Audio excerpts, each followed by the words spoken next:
δεν γύρισε, μικρή? Μου λέει εμένα που πάει και τι κάνει. Είναι η τελευταία σου χρονιά στο σχολείο. Κανόνισε την πορεία σου. Θα μου δώσεις το δίσκο για λίγες μέρες.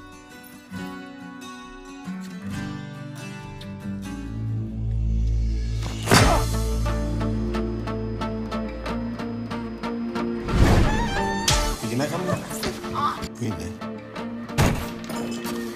Πού είναι τα παιδιά? Τους είδα αυτούς που μπήκαν σπίτι σου. Κανένας δεν ξέρει για τον άλλον. Δεν έκανες τίποτα. Δεν μπορώ να σας δώσω ελπίδες ότι θα τους βρούμε. Πρέπει να ξέρεις ένα πράγμα.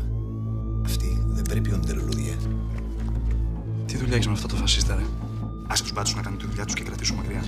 Πού πάει το μυαλό σου?